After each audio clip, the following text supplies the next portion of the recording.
Today, I want to read a book that is entitled So Tall Within. Sojourner Truth's Long Walk Toward Freedom. It was written by Gary Schmidt and it was illustrated by Daniel Minter. So Tall Within. Sojourner Truth's Long Walk Toward Freedom.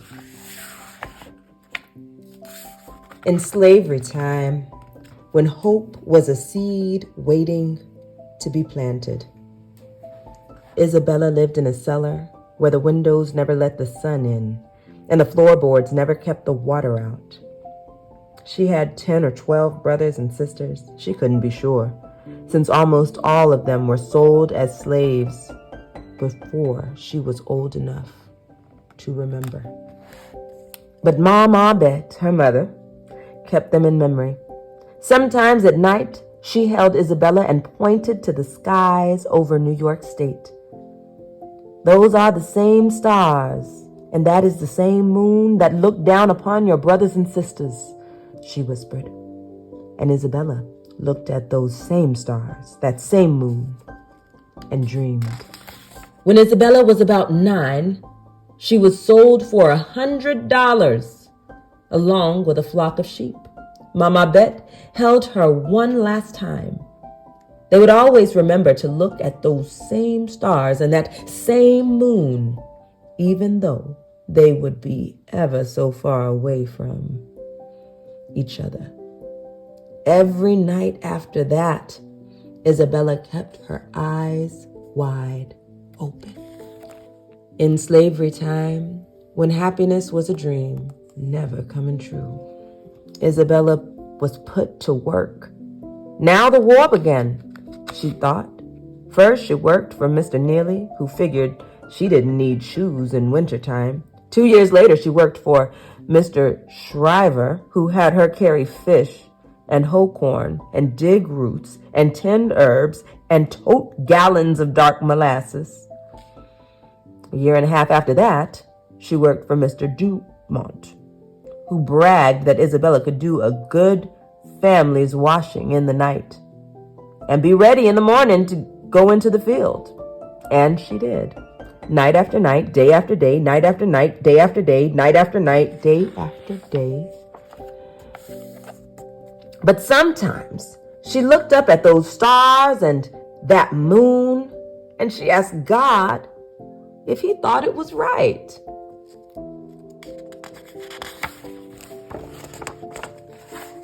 At night, under the light of those stars and that moon, she wondered if her children and her children's children would always be slaves too.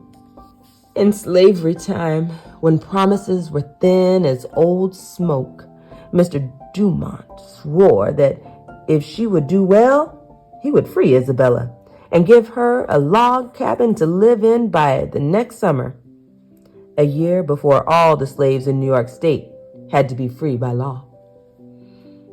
But the summer came and the summer passed. Oh, thought Isabella, I have felt as if I could not live. So that fall, after the work of the harvest was done, she held baby Sophia close and seized freedom with her own hands. Looks like she's seizing freedom there. Along the road, she came to the house of Isaac and Maria Van Wagener. They welcomed her inside. They promised they would never abandon her. They were there when Mr. Dumont found Isabella. "You've run away from me," said Mr. Dumont. "No," said Isabella. "I walked away by daylight." "You must go back," he said. Isabella shook her head. "I shall take the child," said Mr. Dumont. But Isaac and Maria kept their promise. They paid Mr. Dumont's price for all the work Isabella might have done before she was freed by law. And they paid his price for her baby. And Mr. Dumont left. Isabella asked Isaac and Maria if they were her new masters. Isaac shook his head. He was master to no one, he said. And now Isabella was slave to no one.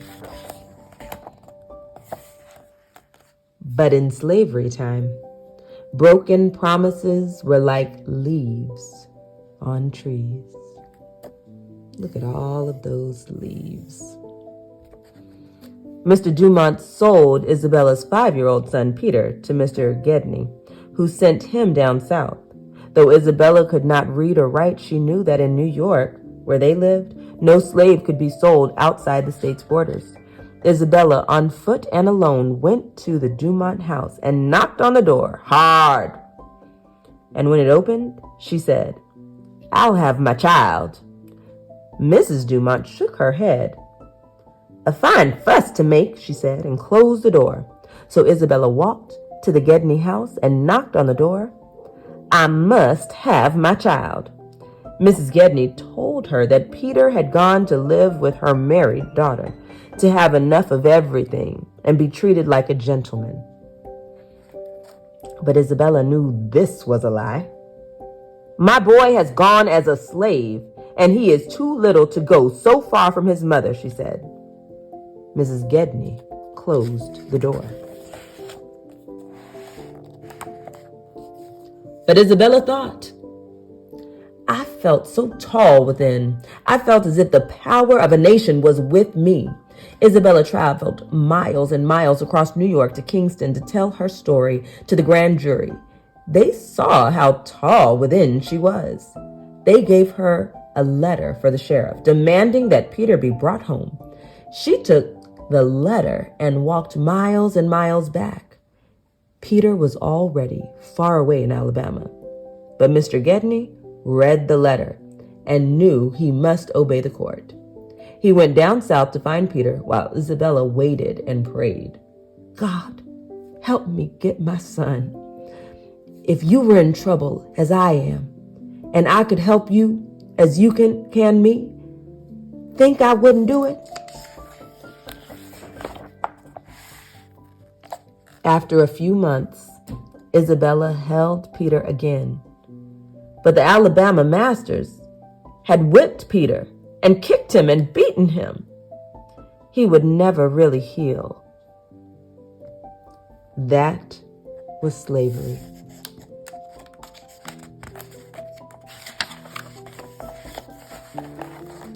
In slavery time, when chains tore families apart like the wind frays a flag, Isabella still looked up at those stars and that moon and hoped her brothers and sisters saw them too.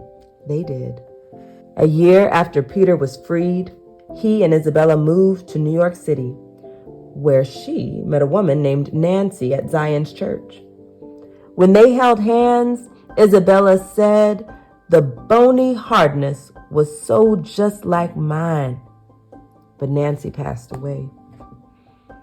Soon afterwards, she met her sister Sophia, and then her brother Michael, who had been stolen from her long ago. They told her they'd had another sister in the city, but she had just died. Her name had been Nancy. Then Isabella understood that one of the first people she met in New York City was her own sister, but she had not known it. What is this slavery, wondered Isabella, that it can do such dreadful things? Perhaps that was the moment Isabella knew she had a journey to make under those stars and that moon. It would be a journey, a sojourn, to tell the truth about slavery, and maybe then slavery would end forever. More than 15 years after she walked away from the Dumonts, Isabella changed her name to Sojourner Truth, and she began to walk again. In slavery time, when words seemed weaker than whips, Sojourner Truth left New York City with a bundle of clothing on one arm and a basket of food on the other. She began to speak out against slavery to whomever would listen. Not everyone wanted to hear, but she had the lever of truth, so she spoke. In Massachusetts, she said, "What a beautiful world this would be when we should see everything right side up." In Ohio, she said that she had seen some of her children sold off into slavery. And when I cried out with a mother's grief, none but Jesus heard. In Indiana, she said, "The truth is powerful and will prevail." In slavery time, when tiredness stood at the doorway, Sojourner Truth walked all the way to Washington, D.C. There she met Abraham Lincoln, and she told him he was the best president who has ever taken the seat. In Michigan, she collected food and clothing for the black regiments of freemen and former slaves fighting in the Civil War to end slavery. In Virginia, she worked with the Freedmen's Bureau to teach liberated slaves how to live in freedom. When some people wanted to stop her, she warned that if they tried, she would rock the United States like a cradle. And in Washington, D.C., when a streetcar conductor would not pull up for her, she cried, "I want to ride," so loudly that the carriage traffic around them stopped, and she got on. The conductor threatened to throw her off, but she told him that she knew the laws as well as he did. And she stayed on and rode longer than she had planned to make the most of it. For years and years, Sojourner Truth walked and told her story and fought for freedom. And when slavery time finally ended, she felt so tall within. In freedom time, when hope kindled a fire in the dark and happiness winked over the horizon, Sojourner Truth told an audience in Massachusetts, "Children, I have come here, like the rest of you, to hear what I have to say." And what she had to say was plenty. She spoke of a woman's right to vote. She spoke about making prisons more humane. She asked the government to offer land to former slaves. She spoke against capital punishment. For almost 15 more years, she walked thousands of miles to Philadelphia and to Brooklyn and to Washington, D.C., and to Kansas and Iowa and Missouri and Wisconsin and Illinois and all over Michigan. And everywhere she went, she spoke of freedom. In freedom time, when respect wanted to show its face and broken promises tried to mend, Sojourner Truth walked to Battle Creek, Michigan, where she lived with her free daughters and free grandchildren. And Sojourner Truth was weary and ready to lay down her lever.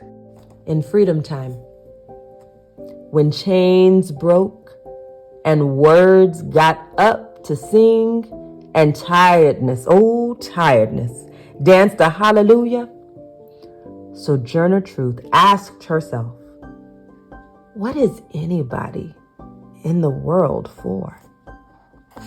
Then she looked up at those same stars, that same moon, and she saw them shining over everyone. And she knew what she had been in the world for.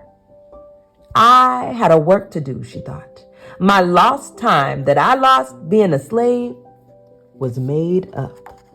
And that is the end. Well, I hope you enjoyed this beautiful, beautiful story. So Tall Within, Sojourner Truth's Long Walk Toward Freedom.